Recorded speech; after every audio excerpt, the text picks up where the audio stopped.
Welcome to Spirit Baby Radio. You are about to join a frequency that will open your mind, expand your heart, and activate your spirit. Thank you for joining Kelly Meehan, Spirit Baby Medium and Master Energy Therapist. Kelly believes in the power of the Spirit Baby. She speaks with babies in spirit before life, in the womb, and after life. She supports, teaches, and guides others to tune into the intuitive and mystical parts of life for greater wisdom. Join her in meeting your soul baby and build your connection and relationship with deep love and trust. Welcome to Spirit Baby Radio with your host, Spirit Baby Medium, Kelly.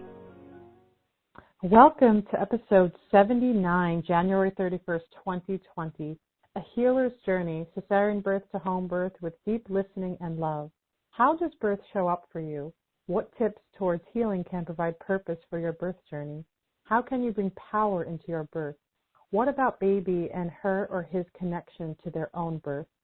Special guest episode, Molly Nichols is a renowned fertility coach, healer, teacher who specializes in educating women on how to uncover and heal the deeper mental, emotional, and spiritual causes of infertility through the use of fertility visualization, spiritual practices, and an understanding of the mind-body-spirit connection to fertility. As always, I love Molly. Many know that we collaborate for many years quite often. Welcome, Molly. Thank you for having me. I'm so honored and excited to be here today. I just feel like me and Molly, it's always a nice party of two, but also many others. The last time I was trying to see, the last time we connected was episode 52, I found out, which was at the end of 2018, and it was your fertility mantra, own your way into trust and self-awareness upon your conception and pregnancy. But in that time, beautiful things have changed in Molly's life, and she became a mother of her fourth little being. And we're going to talk about that. And because me and Molly were going back and forth, we talk quite often on the outside world, in the fertility world, just about life. And of course, we're always talking about fertility and pregnancy. We get so excited about, right, all this new energy and oh yeah, we're just always co-creating all this beautiful stuff. But I'd love to hear more, Molly, this journey. And there's so many things I want to ask and provoke about, because we do talk about, Molly's life journey from fertility to infertility to fertility to cesarean birth to home birth. It's really extraordinary. This timeline is to me, I'm just wow, there's just so many pieces and so much expansion. And I'd love to hear, a part of that, and then, going into, what, this could be so controversial. It's what happened, why a home birth, and what, the energy around that as well. But yeah, share a little bit of this journey, and we'll jump into your home birth as well.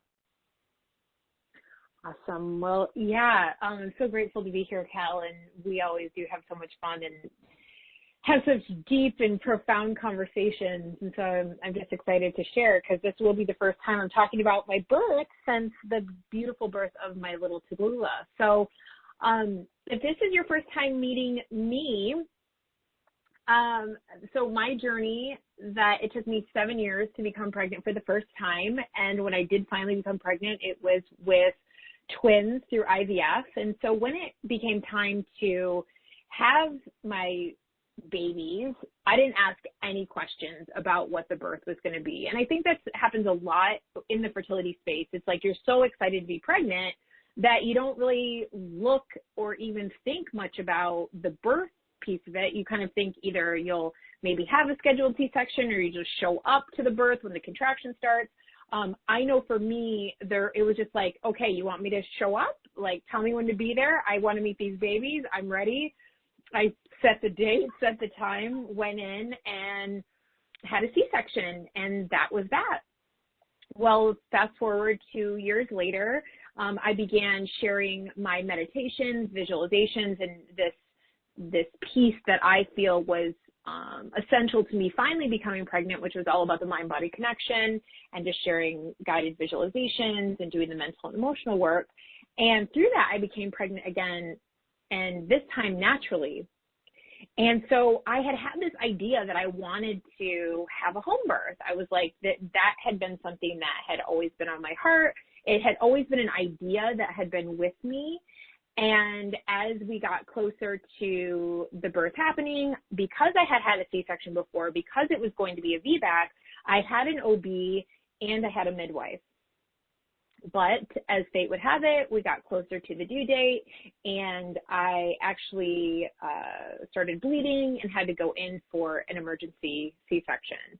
And at that point, I thought, okay, I've had my 3 children. Maybe we'll have another one. But I really mourned the fact that I would never have a child vaginally. It was something like, okay, I'm just going to have to, that's just something I'm not going to experience in my life. And I was okay with that. And it was interesting because after I had Tallulah, which was my home birth, my midwife had even asked me, like, why did you feel like it was so important for you to have a vaginal birth? And it was like, that was just something that had been on my heart. Now, this might not be the same for everybody, but for me individually, it was something that had always been something that was really important to me, but I thought that door had closed, or maybe it would happen in the future, but it wasn't something I was putting a lot of energy towards. And then fast forward 7 years later, this little soul came through, and I found out at 41 years old that I was pregnant naturally. And things just, I don't know how far you want me to go into it right now, Kel, but like just every piece of the puzzle kind of aligned for me to be able to have this beautiful baby at home and to have a natural birth. And I feel like it was part of her purpose in my life was for me to be able to experience that. Like after it registered that I was pregnant, it was like I knew that I was going to have her at home. Now, in the midst of this, finding out I was pregnant, we lived in Georgia. We were in the process of moving, and our intention was to move back to California because we had been in Georgia for 2 years, and we're originally from Michigan. We moved, we take a pit stop in Michigan, and it was good because this is where my family is. We're here for 30 days is the plan. We sent our stuff to California, but I met this amazing birth community, and I went to prenatal yoga, and I met this amazing yoga instructor who was like a soul sister, like you and I, Cal, that same connection. And it was like I met the midwives. It was like everything, the support, everything kind of aligned. And I was like, oh my gosh, this is all happening.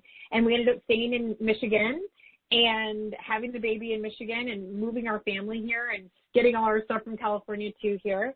So it was like this pregnancy and this little soul has been, I say that she was our compass, just guiding us in so many ways. And I had this whole plan before I found out I was pregnant. And when I found out I was pregnant, that plan was kind of wiped clear. And she just was my intuitive guidance one step of the way. I just kept following what felt right between both of us.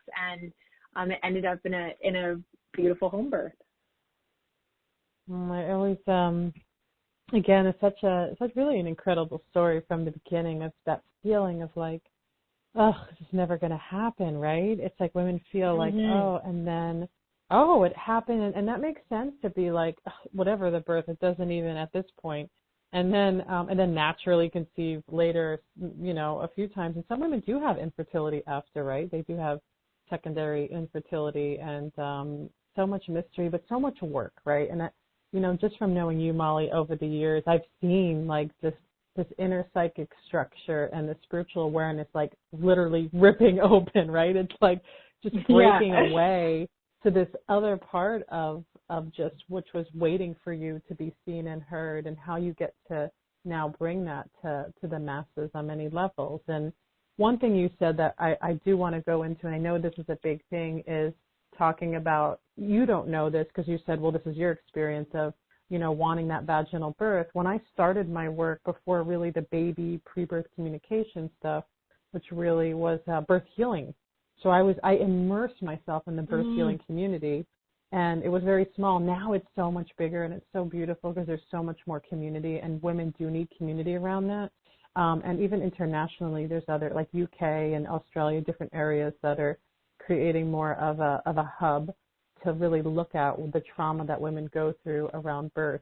And many women that I have connected with, they do want that vaginal birth. They want to know, like, that natural connection. And sometimes there's so many reasons why cesarean births happen. Of course, we know with twins, sometimes even with breech, and other unknown anomalies that happen that can be dangerous. But we also do know there's the tipping end, that there is a mass kind of overuse of cesarean births. And there's so much fear, and I feel like again, I've seen women that they do wonder, and like you said, they wonder, but then they put it back in the back shelf, or they put it away because they're like, well, it's maybe not the motivation, or it is. And it reminds me of this book this woman wrote years ago. Her name is Courtney.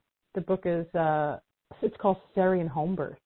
Because and some people question that, like, what does that mean? And you're not having a cesarean birth at home. It's not what that means. But it means like women that had cesarean births that have ended up, and women that were at a home birth that ended up cesarean, and just even the healing after. But I would love for you to even talk about more is, how did you make that inner transition, right? From, okay, I've had cesarean, and now I'm at this home birth.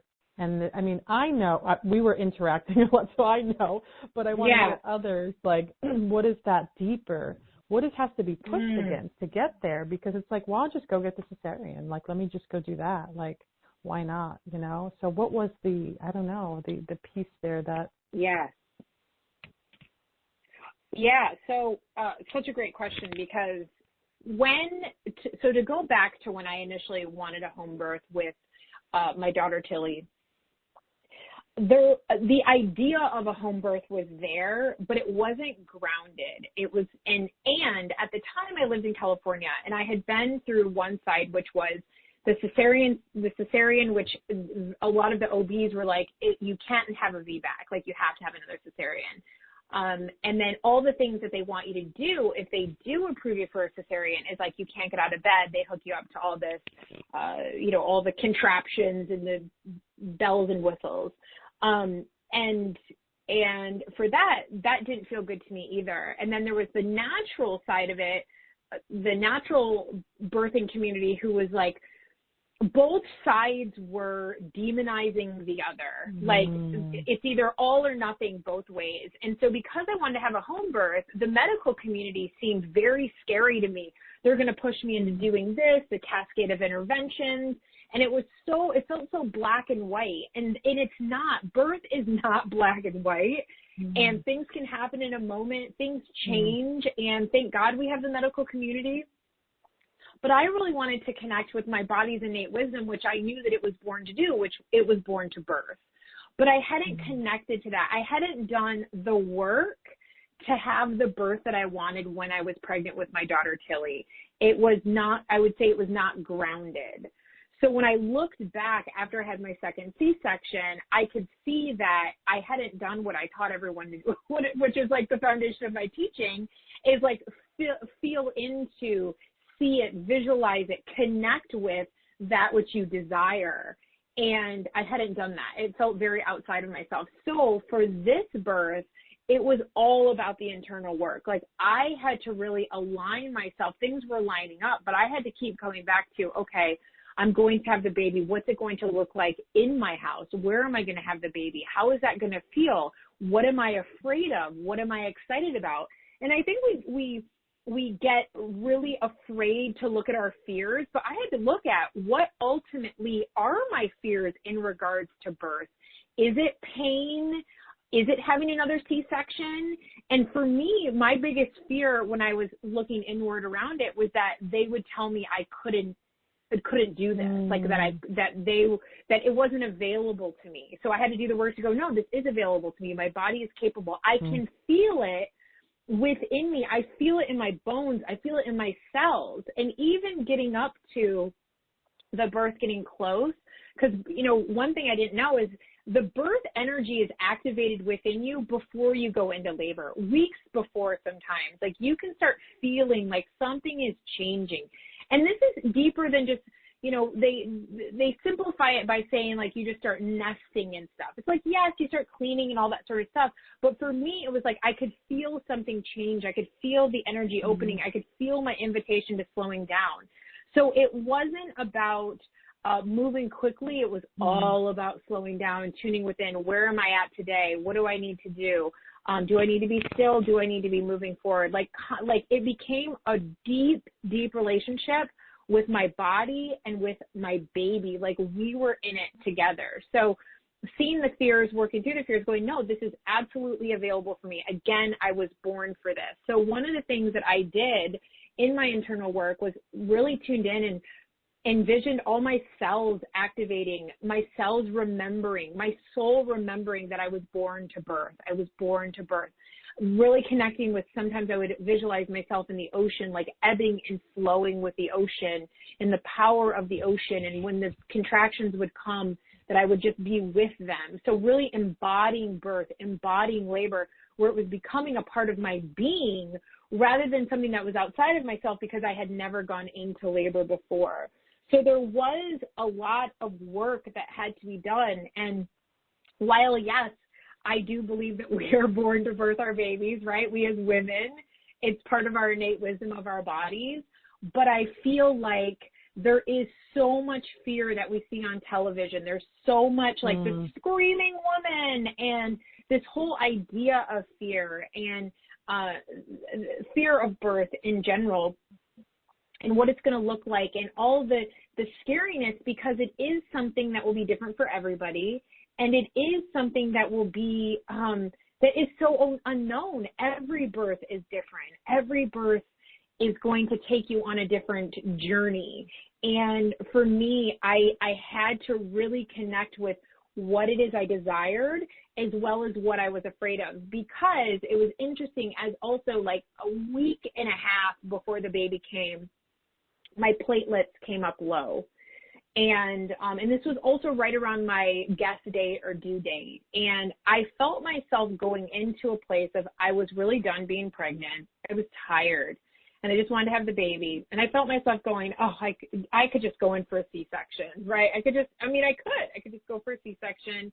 And the other part of me going, oh, of course this would happen. The one thing I really want, it's going to be taken away from me now.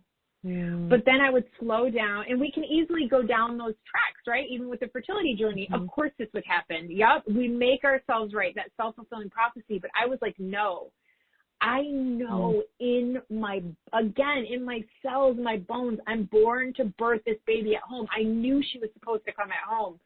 So I did the work and I followed my intuition and I found the things that up my platelets and because if I tuned into the truth, not the fear, the truth, I knew that my platelets would get regulated if I followed a really strict diet. I had to be hardcore on my diet. I took massive, massive action around my physical being, because another piece of this is I'm very comfortable in the spiritual stuff, in meditation, in journaling.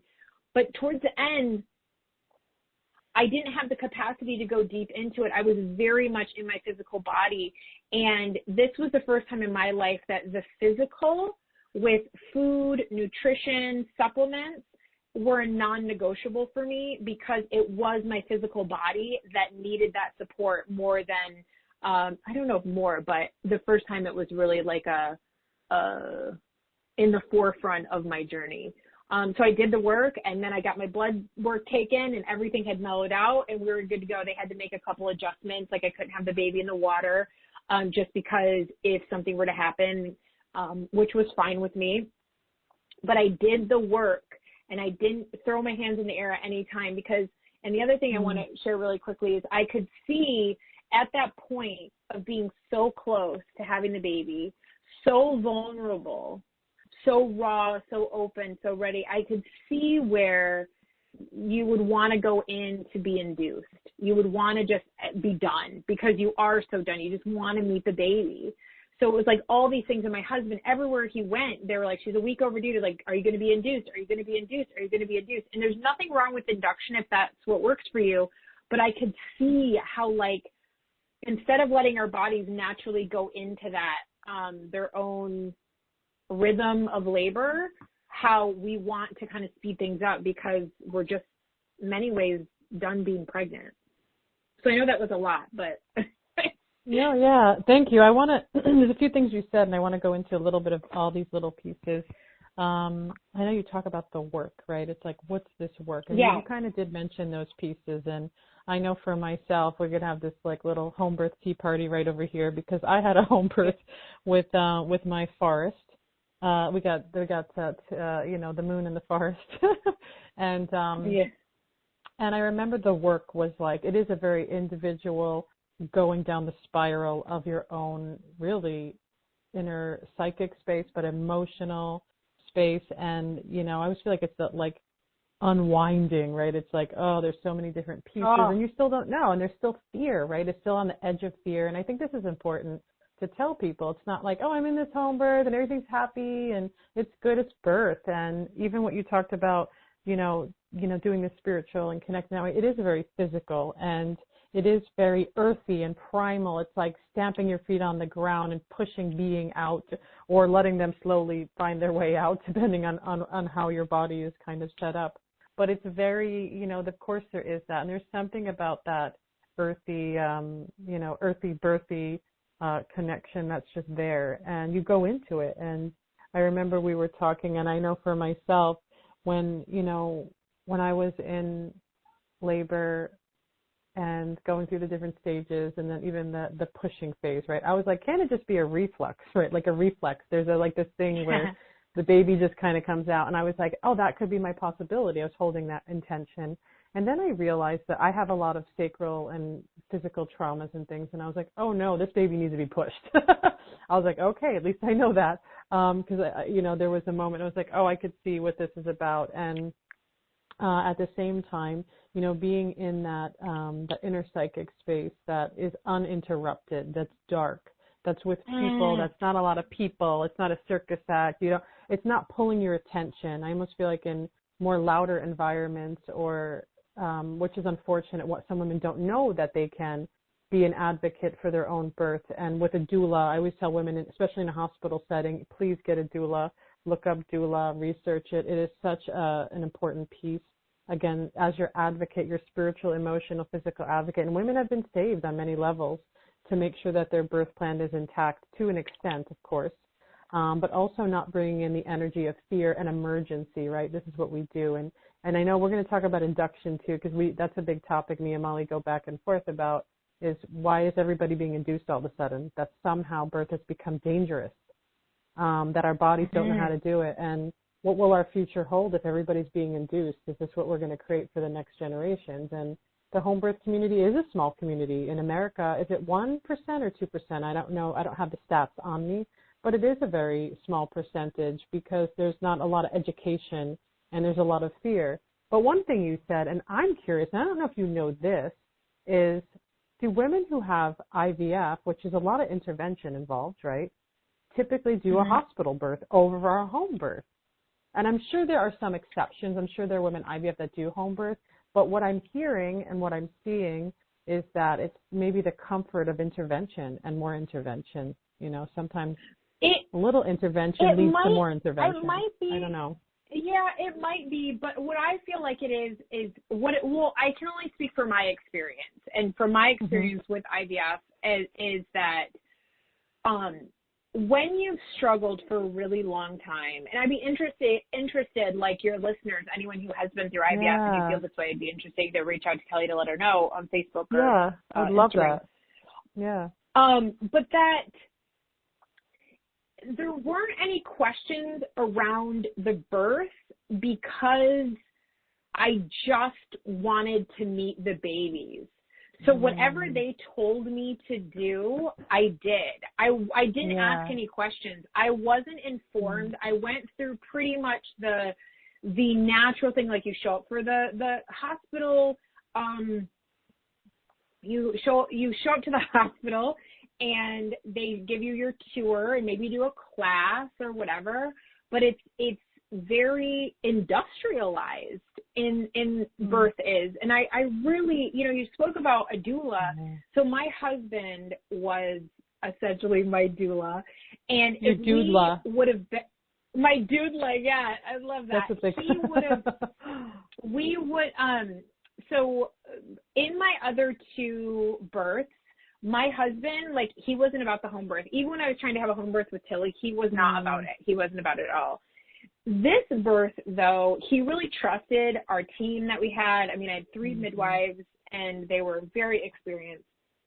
So I wasn't like, make sure if you do want to have a home birth that you trust your team, because feeling safe in the hands of the people who are caring for you are so important, whether and at the hospital.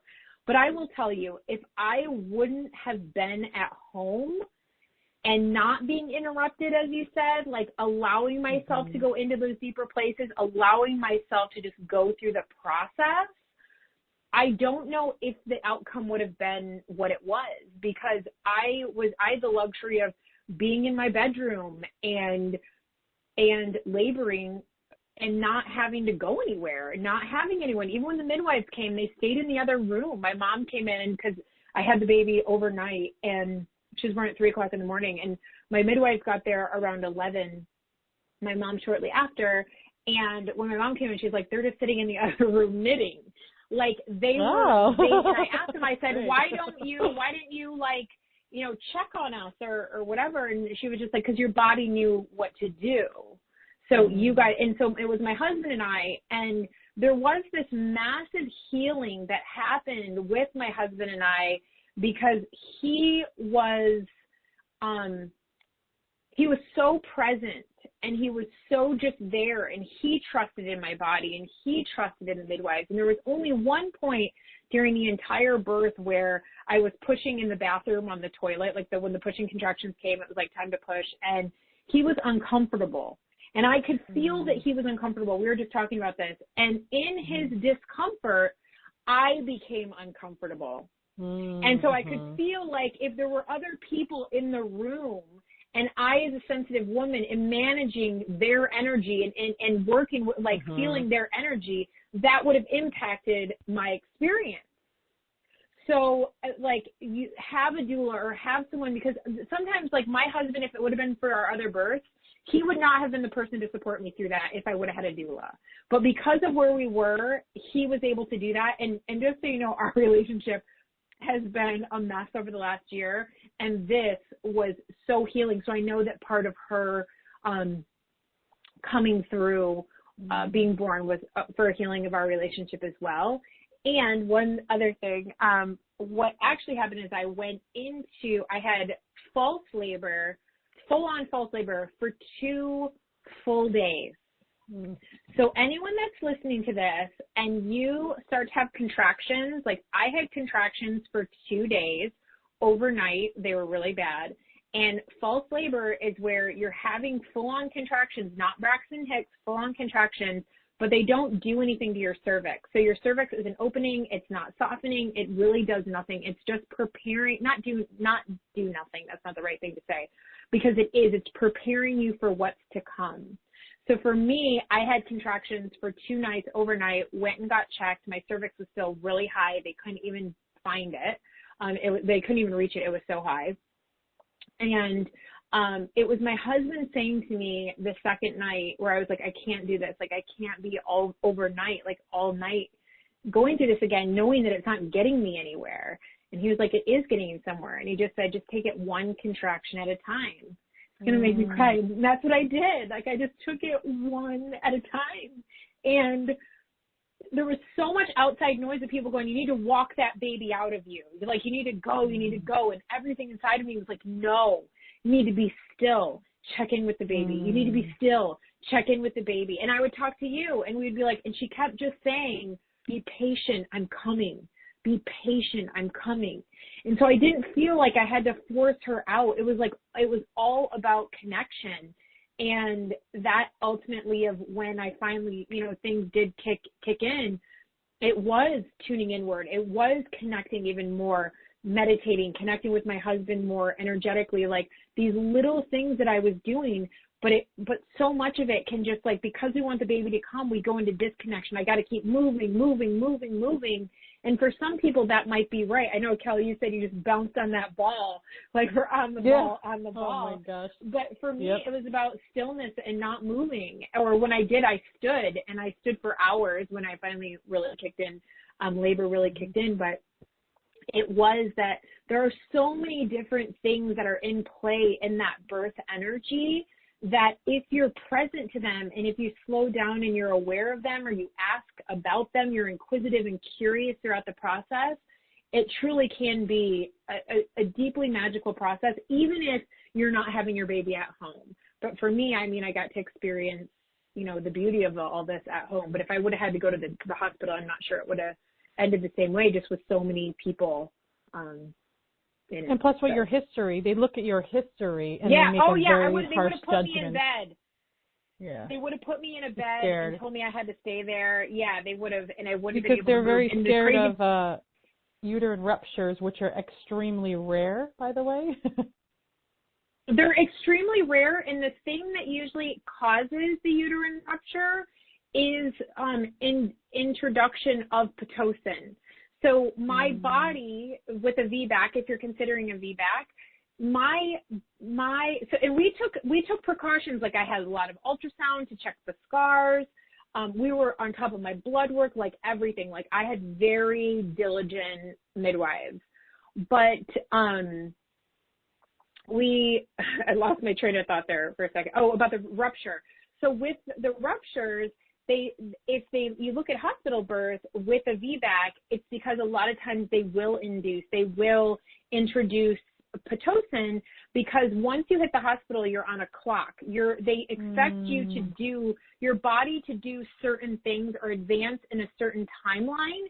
And if you don't match up with that timeline, that's when they'll start to introduce Pitocin or other things in order to speed up the process. So with my midwives, we had, once I hit active labor, if I stalled for 2 hours, it would be an automatic transfer no matter what. So to be safe. But beforehand, they were talking about, okay, this is why, because I asked a lot of questions, and they said the reason why there are more ruptures when the rupture happens is because the Pitocin causes a stronger contraction. But when you're in natural labor, your body gets into its own rhythm, and your body can handle those contractions easier than a longer contraction from Pitocin.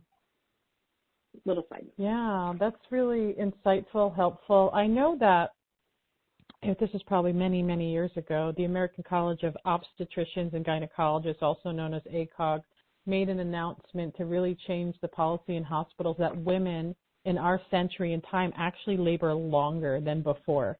And even though there is a clock still, which can be like a lot of pressure, gotta birth, gotta do this. It's like, I know, like even what you were sharing, like the knitting, the midwives hanging out, that there was a moment when the midwives were all sitting in this kind of semi-dark space, and I'm bouncing on that ball, of course, and they're just closing their eyes, and I'm like, are they meditating? Are they sleeping? I'm like, I don't know what they're doing, but it was working. And then I had my dearest friend there too. She was in charge of my older son to bring him into the birth space, because he said he really wanted to be there. And one of the apprentice midwives was my doula, and she's like, I don't have to doula you. But I found, just, shared about your partner, that I do feel like sometimes with many couples, they go, oh, my husband will be the doula, but that's not always helpful, because sometimes there's like, I noticed my husband, when he got nervous and put his hands on me, I was like, nope, get off. Like, I could not have him touch me at all. It changed my contraction rhythm. And it could have been because of the self-care piece. It could have been the sexual energy. I feel like there's a lot of pieces to that. But I was like, no, I need this is why I think cats and kittens or cats and dogs go into closets, leave me alone.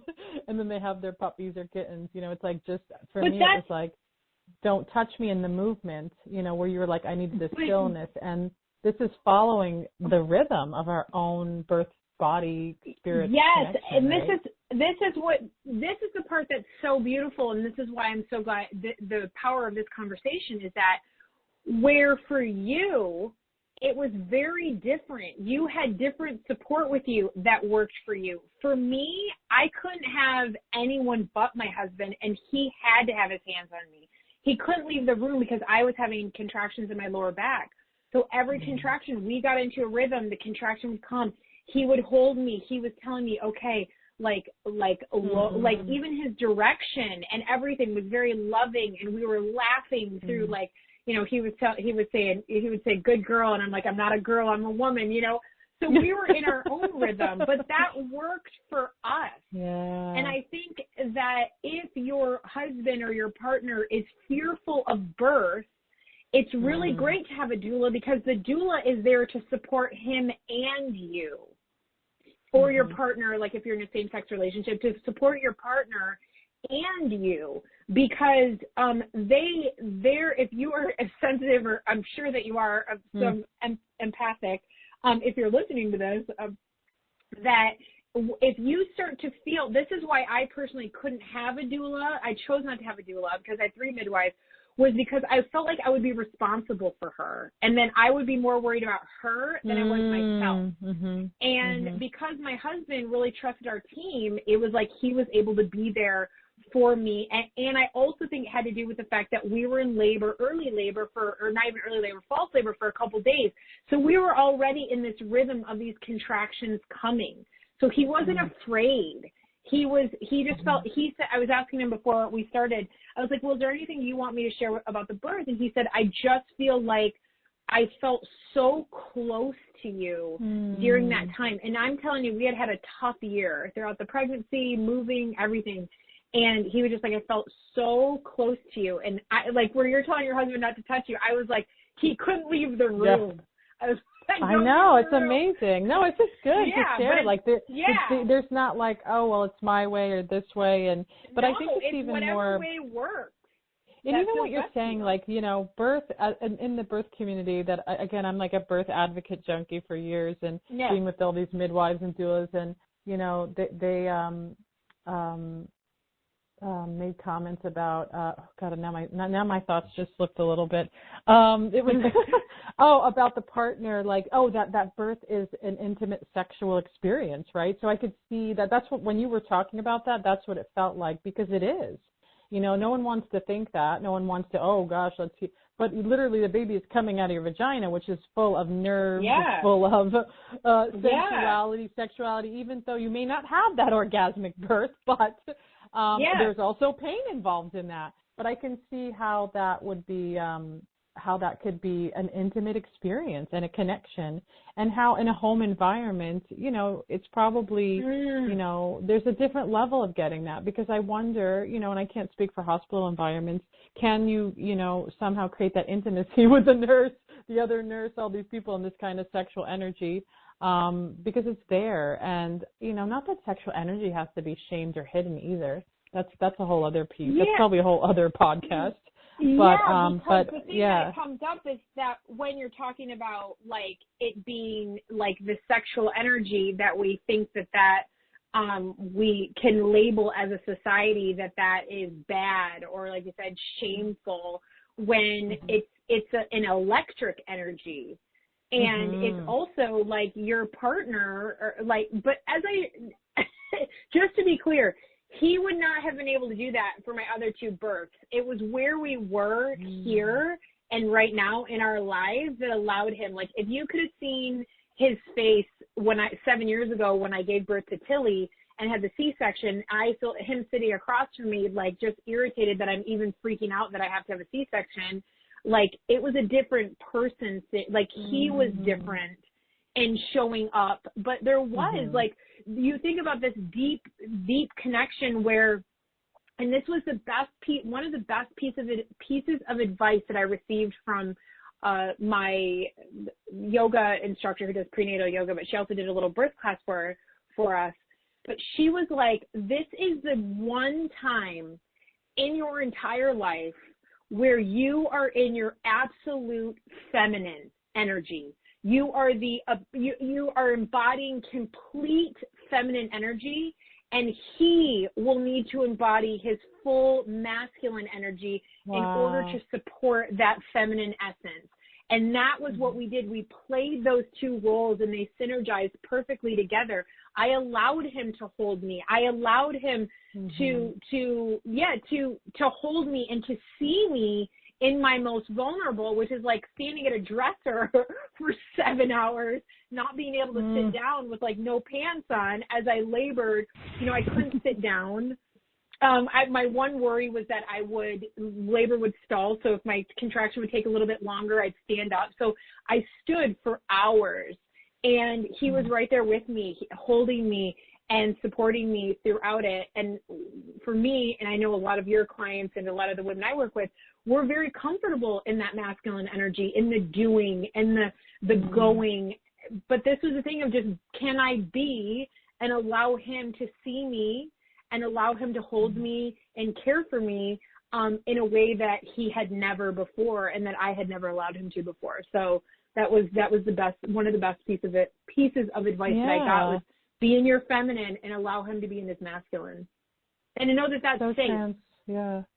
Yeah, so transforming, because I mean, that's a whole cultural, you know, of where do we belong, and you know, having partnership in that space is it's changing. And you know, like you said, like in the beginning it was this way, and then it becomes something different. And how we begin to are always holding space for our own spiritual, really up-leveling and inner development. I want to hear what I remember you saying. I remember, this is Molly's quote in my mind. Kelly, that pushing is no joke. So when you birthed your baby girl into this world, were you able to catch her, or did somebody else catch her, or how did that look, and what was that feeling once you pulled her to your chest?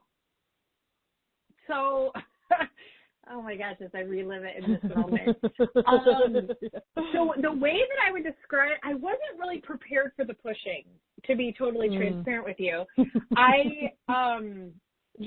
It was, so I labored in my bedroom, and it's so interesting. We had like music going on, like just relaxing meditation music that played just for hours. My husband was in this rocking chair, and then every time I'd have a contraction, he would stand up. I was standing at this really tall dresser, and he would, I would moan. You know, some people say I don't make any noises. I was roaring, you know, I was like, oh, to the point where I was in false labor for a couple days, but I was still doing the same thing. So my kids are walking around the house going, oh. So when we got to the pushing, the midwives were like, you can push, I can check you if you want, but they knew, because when you get to, so I'll share two things really quick. One thing that surprised me about being in labor, because with my other pregnancies I never went into labor, was how I felt like myself in between contractions. I don't know why I felt like once I would go into labor, I would like become someone else, or I would be hazy, or it would be cloudy or something. But like when you're not having a contraction, like you're just you. So there was a moment though where the contractions change and they become these pushing contractions where it feels like your body is literally trying to eject the baby. And I tried a couple different positions, and then I laid down on the bed and began to push. And it was really hard to get into that for me at first. And I felt like, when I tell my husband, like, I felt like I was thrashing around like a wild animal. And they're like, you weren't at all. Like, you were so controlled. But I felt inside of me, it felt like two different parts of myself going, like, where I was like, I was saying, like, I can't do this. They were like, yes, you can. And then I was like, yeah, I can do this. Like, hell yes, I can do this. And I was like, I can do this. And like pushing the baby out, it happened fast, but it took so much energy. And when she came out, like that final push, it was like, I didn't catch her, but they picked her, took her right out, and then they put her on my chest, and I just kept saying, oh my God, I did it. Oh my God, we did it. We did it. We did it. Like, this is a chapter of my life, like, that I got to experience this thing that I always wanted. Like, we had the baby at home. Like, holy shit. Like, we literally did it. So it was relief. It felt the pushing, it was like, it felt like an out-of-body experience. It felt very primal. And I felt like there was the controlled part of me that wanted to hold back, and then this primal part of me that just wanted to, you know, roar her into the world. And, so right after that, they put her on my chest. She was with me, and then the midwives like cleaned up. And this is the beautiful thing about a home birth. This is like one of my favorite things. Was when all said and done, everyone at the end, you know, they kiss you, we say our farewells, they leave, and it was my husband and I together, and the kids were sleeping the entire time. So they woke up in the morning to their baby sister in bed at home. But yeah, the pushing, you know, some people say the pushing is their favorite part. For me, it was definitely my least favorite part. I felt like I just wouldn't open at the end. Like it was harder for me to open there. And that's where that sexual energy, I think, I could have used a little bit more sexual energy prior to having the baby, to going into labor.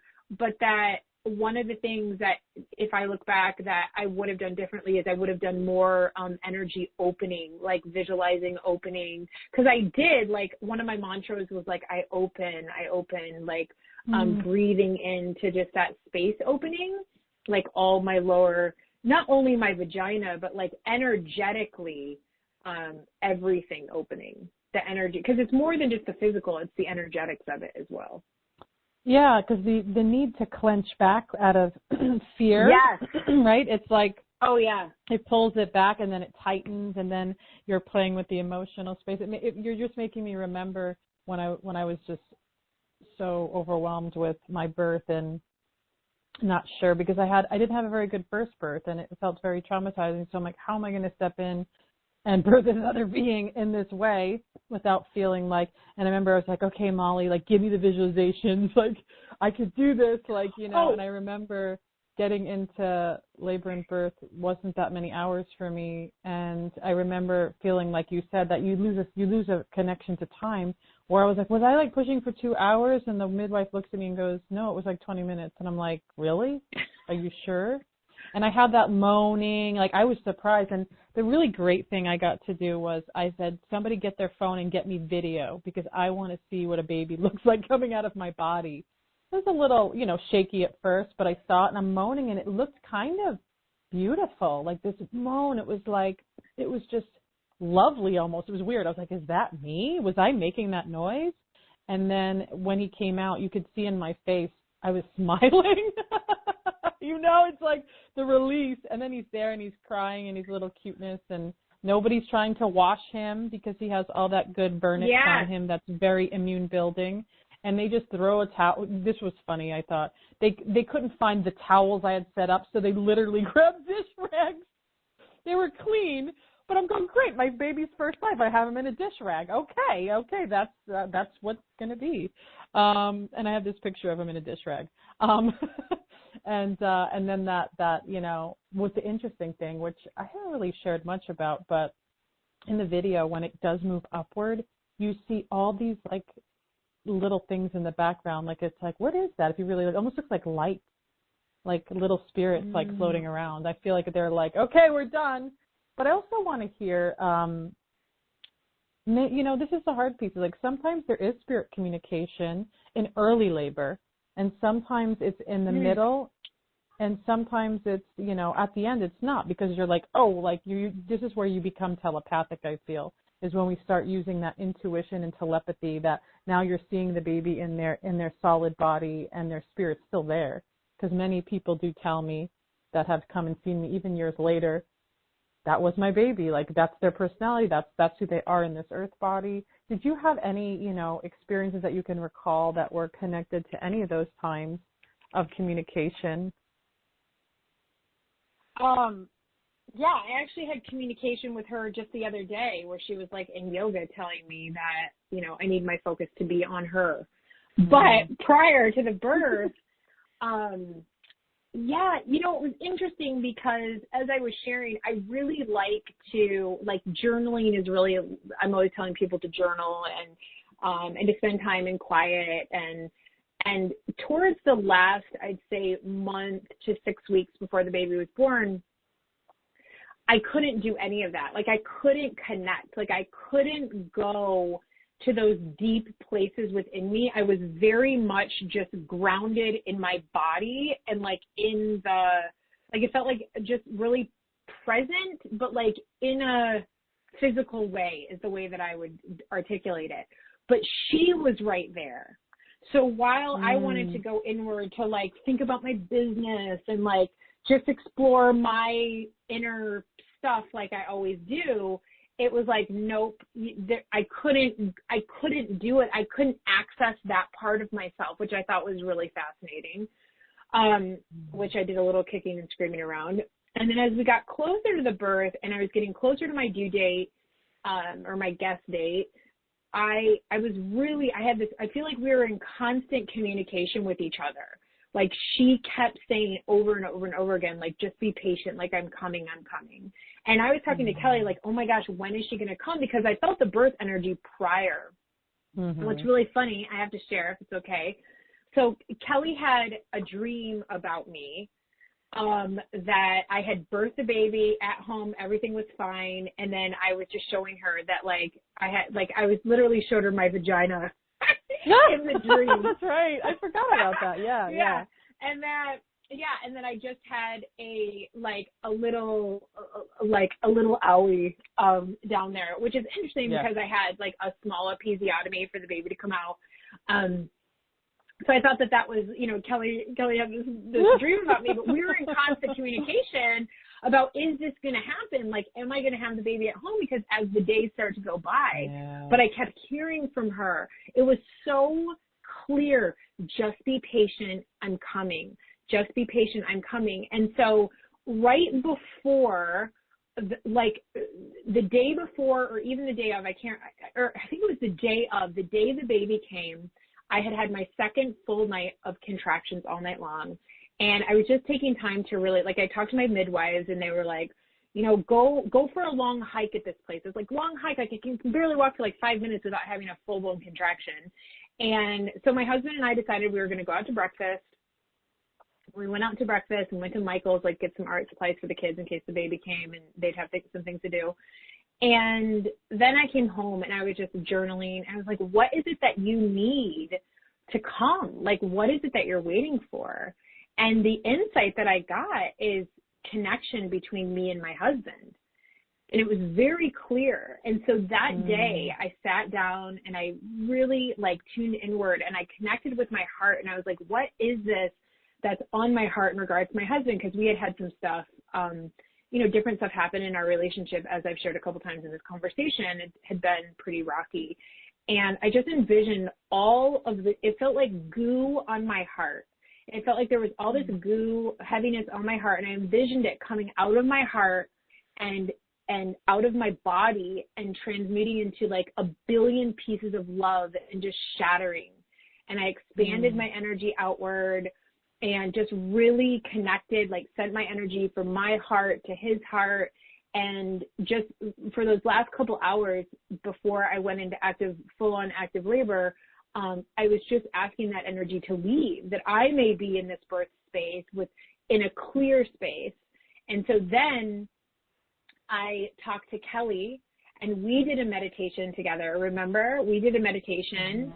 And she led me through, we kind of connected with the baby. And again, it was like, just be patient. I'm coming. She just kept saying, be patient. And then I think I got off the phone with Kelly and 30 minutes later, I was in what I know now was pretty active labor. But throughout that day, I had put my crown that you sent me, Kelly, with the crystals in it on, and danced and used my affirmation cards. And it was that thing where, I wasn't disconnecting. And if this works for you, that's fantastic. There's no judgment or this is my way is the right way. Whatever way for you is right. But just be tuned in to where you are being guided. And for me, it was to be home. And I just spent that time. But I'm bummed because I don't have any pictures of it. But I had my yoga mat out and was doing prenatal yoga and stretching and with my affirmations out and just really staying connected instead of trying to walk the neighborhood to make my body go into something that it already knew how to do. Your body knows how to go into labor. Are you allowing it that space to do that? And my midwife kept saying, your body knows what to do. We don't need to tell you what to do. We don't need to be there. Your body, this is what it was designed to do. And so we don't need to do anything to tamper with it because it knows what to do. And that was really what I continued to connect with. Yeah. And then the thing, I feel like the major obstacle most of us work with, whether hospital, home birth, is the psyche. That oh my limitation God, it's all or that, oh gosh, it's like I tell people, as I experienced it, you go between fear body, which is totally fine, and then you kind of go in between, which is really nice when you're doing, I know natural childbirth is really hard for a lot of people and what our media makes it look like, but you have clarity to see the in between, and you get the rush of oxytocin and all these very, really wild, kind of psychedelic inner body, like your body's like, okay, in between, we're going to give you a break, and then you feel, again, the pain body versus this other part of you, this instinctual, spiritual part. And it's definitely, as I've explained it before, and even with you, it's like a seesaw, really. It's like, whoop, we're on one end, up, we're on the other end. And even something you're mentioning a few times, which I call, which you've heard me say this before, is spiritual dilation, those weeks before. Yeah. But as well as even the week before, I know connecting with your energy, Molly, I see this with women, this like, not that you're anxious, but this like, it's happening. And to me, when I see that, I was already like, Molly, this baby's got to be here very soon, because your energy, like your timeline, your psychic energy was saying that it's like very, very soon. It wasn't like, oh, it's going to be 3 or 4 more days, but you were like, oh my gosh, this could be 3 or 4 more days. And I thought it was really powerful as you shared the experience with you, because I felt like, okay, Molly, what do you want to do in this session, this mini session right now? I remember I was in my car getting ready to, pick up the kids, and then I'm going, let's do this. Because I want to anchor a really deep energy to really go into your energy field, to allow your own to be held in a certain way. So your higher self and baby are like, okay, we're going to do this. And so I was very excited to hear. I almost feel like it's energy work I wouldn't do with anybody, because I know you. And there's because a lot of people call me up going, I want that energy work. It doesn't work that way, because there's such a vulnerability when you're letting someone into your energy consciousness to hold the space. And plus, I met your baby. We met each other way before. We go way back. And to be clear, I wouldn't let anyone else. Like, it was like, you are one of the only people that I also trust in that capacity to do something with me in that space when I was so vulnerable, because you were even saying, like, are you having a contraction? Like, yup. Yup. Here they are. So, but like you were saying, that spiritual dilation, that's a good. So I love all the stuff that you shared, and it's so, I feel like taking a nice deep breath, because it's very powerful, and just even, I know this is your experience, your connection, and we kind of, it's nice to be able to bounce off energies between different ways, and even women that are laboring at home and preparing for that hospital to know that you can prepare a very family-centered, sacred birth as much as you can with a plan, but always being open that plan is always changing. This is the piece I feel like is always crucial, is that birth doesn't look like one way for you. You don't know yet. This is why we're scared. But you do want it to be in that most compassionate, loving, sensitive environment as much as possible. And they've done studies on this, especially throughout Europe, and bringing it around here throughout the years and years in birth psychology. And there's an organization, they call it APA. It stands for, I can't remember what it stands for, but you can Google birthpsychology.com or birthpsychology.org, or it just goes into this piece of, like, how to create births in a way that's compassionate and loving, and again, not just about mother, but mother and baby centered, family centered, in a way that people can feel there's a connection, even if there is an emergency. Maybe there is, an epidural. Maybe there is some induction or even a cesarean. And, and of course, trauma and tragedies do happen as well. And sometimes it is the fault of the environment, and sometimes it's not. And but there's always healing, I feel like, and there's always space to kind of see where that next self-cleansing realization and power continue forward. But I want to I want you to share any final words, anything, and also your website and anything that you have going on that's like, people to kind of connect with. Yes. So one of the things I just want to share is about over-attachment to how your birth has to look or how it's all going to unfold.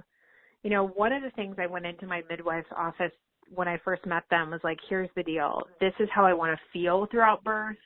This is what I ideally would like it to look like, but it was really about how I wanted it to feel.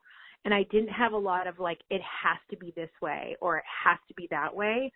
It was really this open energy to kind of follow where things are being guided along the way. I think we can get into a bit of a trap where we go into and we have these really like, this is the way it has to be. And if it's not that, we're so afraid of this other side of it. Like, what if I do have to be induced? Or what if I do have to have an epidural? Or what if I do have to have a C-section? You might. You know that that's not what you want, but we tend, if it isn't for you, but if we tend to put a lot of energy into what we're afraid of and what we don't want to happen, rather than balancing it out and putting just as much energy into what we do want to happen.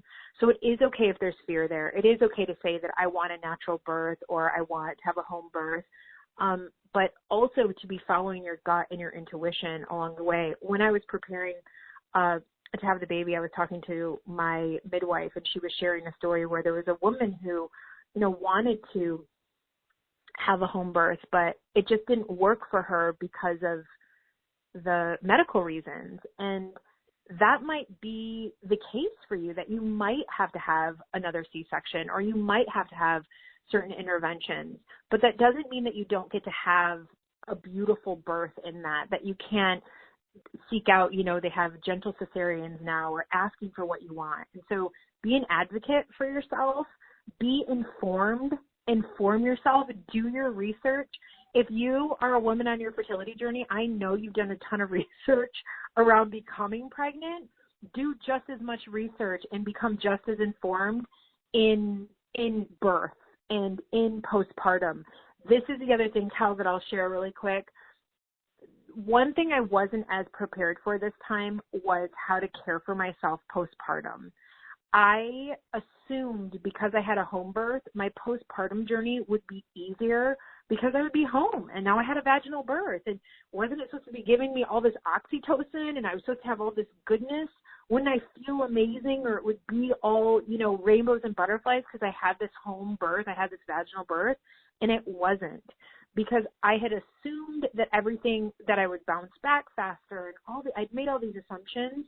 So I didn't create the space postpartum that in the beginning I should have. I mean, once I got a couple of little physical reminders I needed to slow down, like mastitis, that changed. But just be prepared for that sacred time after the baby comes, that you've carved out time for yourself in the way that you can, and know that to get support, but just to really allow that fourth trimester to be just as sacred, but that your birth, whatever you desire for yourself, is absolutely perfect. Be informed and spend just as much time in what you want to happen than overly in all the fear of what you don't want to happen. Because when we put so much fear into what we don't want to happen, it can become our self-fulfilling prophecy where we say, yep, that's exactly what I didn't want to happen, and it did. So just that balance. And that you were born to birth. You were born to birth. Your body was designed for it. So thank you, Molly. Thank you so much for being here. Thank you. Thank Share you. your website. Share anything that's going I'm at on. mollynichols.com, and there you can, all sorts of goodness fertility related. There are my free fertility affirmations download, as well as tons of good information on how to support yourself in becoming pregnant, more about my journey to becoming pregnant in my 40s. You can also follow me on Instagram at Molly Ann Nichols is my handle, MOLLYANNNNICHOLS, and I'm posting there, creating community on a regular basis, sharing all things fertility, baby, birth, and beyond. So, yay! And thank you so much, Kelly, for allowing me to share this. This is the first time I'm talking about my birth. So I feel grateful that I got to do it here with you. Yay! Thank you. It's always wonderful to connect with Molly, and you can see she's been in many past episodes, and we've have connected in this energetic spirit baby fertility world, and you will see actually more of us in the future in collaboration, and you'll stay tuned to that. Thank you all for joining episode 79, A Healer's Journey, Cesarean Birth to Home Birth with Deep Listening and Love. If you like my podcast, please subscribe and leave reviews. Thank you for joining. And please do check out my Sacred Communication, a Spirit Baby Journal, and other healing and purposeful services. This is Spirit Baby Radio. Thank you for joining Kelly in the energy of awareness, love, healing, and soul communication. Please join the next episode at www.soulbabycommunication.com.